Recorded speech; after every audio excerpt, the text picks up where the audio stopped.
আসসালামাইকুম রহমতুল্লাহি বারাকাতু। জি, দেশ এবং প্রবাস থেকে যারা দেখছেন তাদেরকে আন্তরিক মোবারকবাদ এবং অভিনন্দন। মাটি এগ্রোতে আপনাদেরকে স্বাগতম। আজকের সকালটা বাংলাদেশে আসলে বৃষ্টিপাত অনেক বেড়ে গেছে জলবায়ু পরিবর্তনের কারণে, এটা আপনারা সবাই জানেন।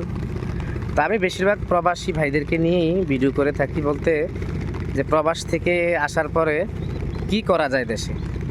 তো আমরা একটু আজকের সকালবেলার বৃষ্টি ভেজা সকালটাও দেখি, এর মধ্যে দিয়ে আমরা কিছু কথাও শুনি।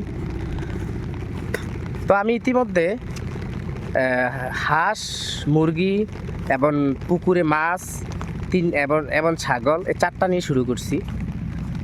তো আমি শুরু করছি যে খুব সীমিত আকারে। যারা বিদেশ থেকে আইসা হয়তো চিন্তা করেন যে আমি যদি ছোট আকারে শুরু করি এর লাভ কত হইব, আমার খরচ কত, আমার ফ্যামিলি কী করে চলবো, সব কিছু বিবেচনা করার পরে যারা এই বিবেচনা করেন যে আমরা কিভাবে সংসার চলবে যদি কম করে শুরু করি।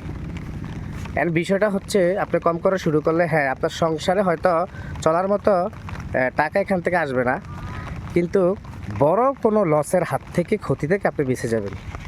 কেমন, আপনি যদি কথার কথা ছাগলের ফার্ম দেন, ছাগল আসলে অনেকটা সেন্সিটিভ প্রাণী। ঠান্ডা ঘন ঘন লাগে, পেট ফুলে যায়, পেট ফেঁপে যায়, পিপিআর হয়, গলা ফুলা হয়, অনেক রোগ হয়। এগুলো জানতে হবে। মুরগির জন্য জানতে হবে মুরগির কোন সময় করাইজা হয়, রানীক্ষেত, গাম্বুরো, বিভিন্ন প্রবলেম। তারপরে যেরকম গরু যদি আপনি করেন, গরুর কিভাবে পরিচর্যা করলে আপনি যদি গোস্তের জন্য করেন কিভাবে দ্রুত বাড়বে, এই নানাবিধি বিভিন্ন বিষয় আছে। যদি পুকুর করেন, এই বিভিন্ন বিষয় আছে। কিন্তু বিষয়টা হয় কি, যদি আপনি আপনার কাছে যে অ্যামাউন্টটা আছে, যে টাকাটা আপনি ইনভেস্ট করবেন, ওই টাকাটা যদি আপনি চারটা জিনিস প্রথমে স্থির করবেন যে আপনি কী ফার্ম করার ইচ্ছুক, কোন ফার্মের সেক্টর, কোন সেক্টরে আপনি কাজ করবেন। যদি এমন মনে হয় যে আমি যে কোনো দুইটা সেক্টরে কাজ করব, ওই সেক্টরগুলোতে খুব কম করে আপনি টাকা ইনভেস্ট করবেন। যে টাকাটা ইনভেস্ট করলে কী হইব, আপনি যদি 2-3 মাস পরে এমন মনে হয় যে এই সেক্টরে আপনার জন্য পারফেক্ট না, আপনি করতে পারছেন না, আপনার প্রচুর কষ্ট হচ্ছে, অথবা আপনাকে এতে সম্ভব না, তাহলে আপনি সেল করলেও আপনার সময়টা নষ্ট হবে, কিন্তু টাকাগুলো কিন্তু আপনি বেঁচে যাব। কিন্তু যখন আপনি সেম জিনিসই অনেক টাকা করে ইনভেস্ট করবেন, যদি আপনি না বুঝে না করতে পারেন, তখন কিন্তু সময়ও গেল, অনেক টাকাও লস হইল। তার মানে আমরা বুঝতে পারলাম আমরা যেটা নিয়ে কাজ করব, এটা প্রথমে 6 মাস ট্রায়াল ভার্সন করব। মানে 6 মাস এটাকে আমরা পরীক্ষামূলক করব এবং শেখার জন্য করব।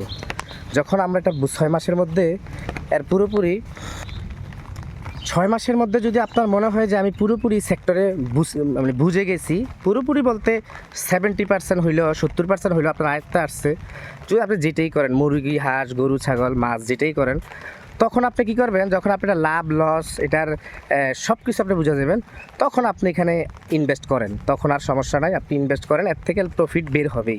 তবে আমি পার্সোনালি একটা সাজেস্ট করব, আমি যেহেতু এটা এক্সপেরিমেন্ট করতেছি, আমি প্রায় 3 মাস ওভার হয়ে গেছে, আলহামদুলিল্লাহ আমি অনেকটাই বেটার মানে এখন ভালো অবস্থায় আছি।